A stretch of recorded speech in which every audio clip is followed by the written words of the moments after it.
하나님 말씀 시편 67편이에요. 67편은 7절뿐이 되지 않는데 구약 성경에서는 아주 찾기 힘든 그런 내용이 나와요. 뭐냐면 만민 선교에 대한 것입니다. 구약에서는 하나님이 유대인들을, 아브라함을 불러서 그 자손들을 마치 이렇게 어항 속에서 기르듯이 딱 정해놓은 공간 안에 벽을 치고 그 안에서만 키워내는 것 같이 했어요. 그래서 혼합주의에 대해서 주님은 아주 경계하셨어요. 이방인들과는 결혼도 하지 못하게 했어요. 왜 그럴까요? 신앙이 섞이지 아니하고 혼합주의의 결과가 본질을 잃어버릴까 봐 그러는 거예요. 그래서 여러분 어땠어요? 12지파 가운데서 레위 지파와 유다 지파만 남고 북쪽의 10개 지파는 혼합주의 때문에 끝내는 유대인에게서 구별되어진 이방인같이 돼버렸어요. 그래서 바빌론에서 돌아와서 성전을 질 때 이들이 성전 같이 짓자고 그랬더니 바빌론에서 돌아온 사람들이 너희들하고는 절대 함께 할 수 없다. 그래서 그네들이 모함의 편지를 보냈잖아요. 그래갖고 그 모함의 편지 때문에 몇 년 동안 성전 건축이 중단되어지는 어려움도 겪었습니다. 그리고 주님 당시 때에도 원수같이 지냈잖아요. 사마리아 사람들이 바로 그들이에요. 그 뒤 세월이 흘러 지금은 유다 지파 외에는 없어요. 이스라엘이다 그러면 곧 유다 지파를 말하는 것입니다. 그러니까 10개 지파가 혼합주의에서 사라져버린 거고, 한 개 지파 유다 지파하고 레위 지파는 제사장 지파니까 이제 그렇게 함께 해서 지금까지 내려온 게 이스라엘 민족입니다. 그러니까 뭐랄까요? 이방인에게 복음을 전하는 것에 대해서 아주 소극적일 수밖에 없었어요. 그런데 하나님은 다윗을 통해서 만민에게 복음이 전파될 것을 말하고 있단 말이에요. 그걸 기도한단 말입니다. 이게 얼뜻 보면 당연한 것 같고 뭐 그러려니 하겠지만 구약에 다윗이 살 때 만민에게, 모든 민족에게 복음이, 이건 상상도 할 수 없는 일이었거든요. 그러니까 다윗이 하나님의 큰 사랑과 계시를 받은 위대한 종인 것이 틀림이 없는 거죠.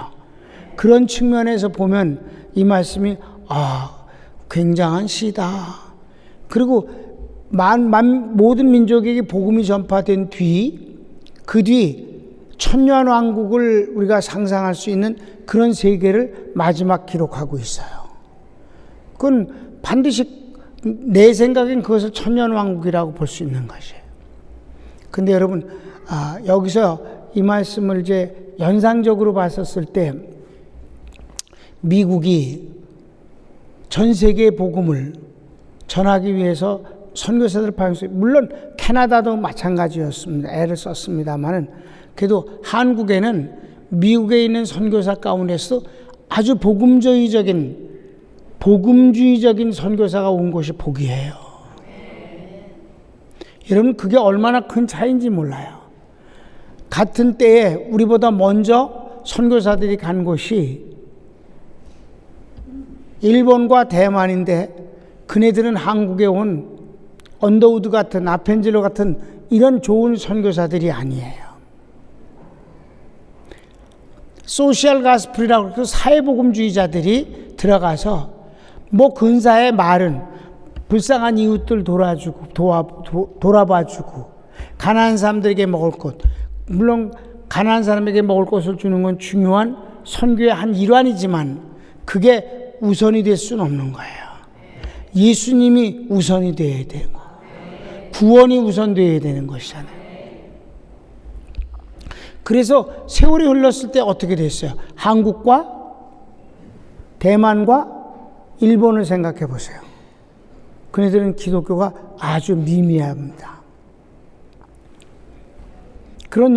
이런 것을 이렇게 쭉 역사를 10분이면 역사를 전부 훑어서 볼 수 있는 건데, 다윗이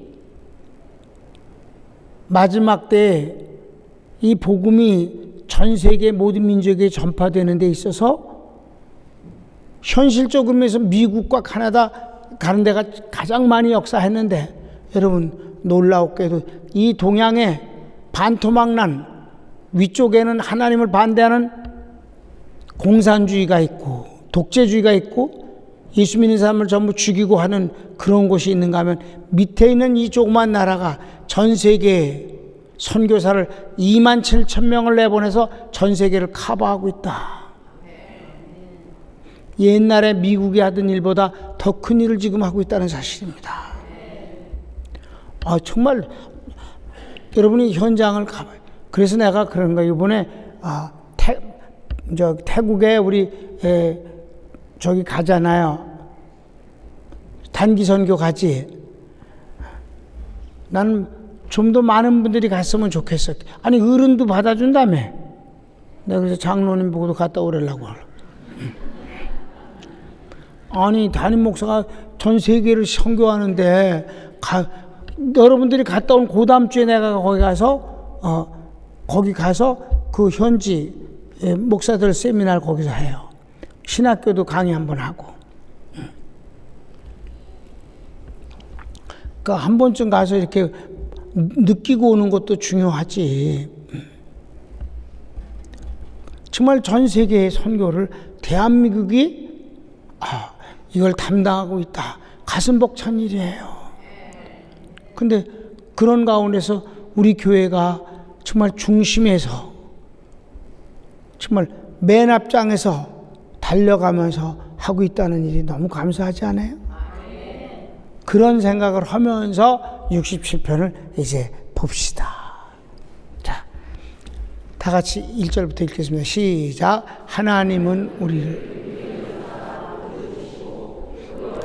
빛으로 우리에게 비추사 주의 도를 땅 위에 주의 구원을 만방 중에 알리소서. 하나님이여 민족들로 주를 찬송케 하시며 모든 민족으로 주를 찬송케 하소서. 세계 선교잖아요. 그렇습니까? 이런 게 안 나온다니까 구약에. 다윗이 얼마나 영감이 있는 사람인가 하는 걸 보게 되는 거잖아요. 그 다음 시작. 열방은 기쁘고 즐겁게 노래할지니 주는 민족들을 공평히 판단하시며 땅 위에 열방을 치리하실 것임이니이다. 이게 천년왕국의 땅 위에 열방을 치리하시는 때, 주님이 홀로 치리하시는 바로 그때가 천년왕국이 아니냐. 계속 하나님이여 민족들로 주를 찬송케 하시며 모든 민족으로 주를 찬송케 하소서. 반복되는 후렴이에요. 시작. 땅이 그 소산을 내었도다. 하나님 곧 우리 하나님이 우리에게 복을 주시리로다. 아멘. 그 마지막에 대한 것은 풍년을 얘기하는 것인데, 언제가 그렇게 충만한 때예요? 천년왕국 때. 그렇게 주님이 홀로 마치 천년왕국의 대통령은 주님이시니까 열방을 다스리고 그 풍성함의 축복을 주신다. 근데 그 전에 열방에게 복음이 전파되어지는 것을 간구하고 있다 이 말이죠. 짧은 시지만 내용은 비중이 너무너무 아주 주석처럼 무겁고 크고 깊고 굉장한 시다. 지금으로 우리가 읽으면 당연한 것 같지만 그 다윗 시대로 돌아가서 봤을 땐 상상도 안 되는 소리를 지금 하고 있다 이 말이에요. 처음에 얘기했듯이 아셨죠? 유대인들을 우리 안에 길렀는데도 불구하고 이들이 타락해서 10지파가 유대인이 아닌 것으로 혼합주의로 쫓겨나 버렸는데, 이제 성령님이 오셔서 우리로 하여금 성령님이 인치신 가운데서 우리를 주의 뜻 가운데 살게 하시는 것이 참 감사한 일이죠. 우리가 망하지 않는 이유가 성령님이 우리를 책임져 주시기 때문이에요. 그런 면에서 여러분, 우리 교회가 이 선교하는 일에 하나님의 택함을 받은 것, 여러분 작은 거라고 절대 생각하지 마세요. 이번에도 치앙마이에 처음으로 세계선교신학연구원이 생겼는데 정말 다들 석사를 갖고 있는 사람들이고 그중엔 박사도 한 7명 됐었어요. 그런데 요번엔 꽉 차지 않았어요. 그런데 다음번에 할 것에 대해서 했는데 다음에 광고를 못 내요. 이미 예약이 벌써 꽉 찼기 때문에. 그래서 방콕 쪽에서는 이제 자리가 없으니까 이렇게 웨이팅하고 있다가 저 푸켓 같은 데서 방콕의 회원인데도 성령론을 못 들었다고 비행기를 타고 와서 듣고, 또 방콕에 있는 사람도 자기가 방콕 거기를 못 들어가니까 여기라도 와서 하겠다고 그러고 오는 거 보면 그 회장도 무슨 기적이, 이런 기적이 있느냐, 이런 현상이 도대체가 들어본 적도 없고, 자기가 24년 여기 있었는데 정말, 그러니까 성령님 역사지 뭐. 그러니까 이런 내가 이 거대한 역사의 흐름 속에서 오늘을 이렇게 보면서 정말 하나님의 놀라운 은혜를 우리가 힘있고 살지 않는가. 우리 교회가 숫자가 많지도 않은데도 하나님 왜 더 어마어마하게 큰 교회들이 그렇게 많은데도 불구하고 하나님 대림동에 있는 이 작은 교회를 그토록 정말 세계 선교를 위해서 쓰시는가. 여러분이 바로 그 주인공들이에요. 후원하는 여러분들이. 감사합니다. 정말 감사해요. 손을 모읍시다.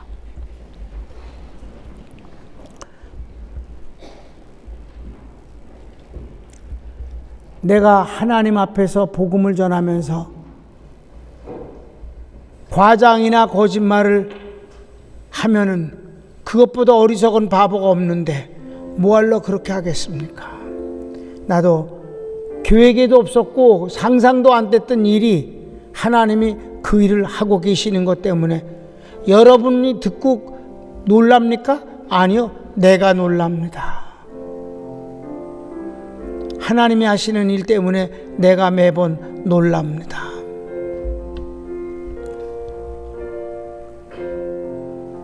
같이 주여 한번 부르고 기도할까요? 주여, 사랑하는 주님 감사합니다.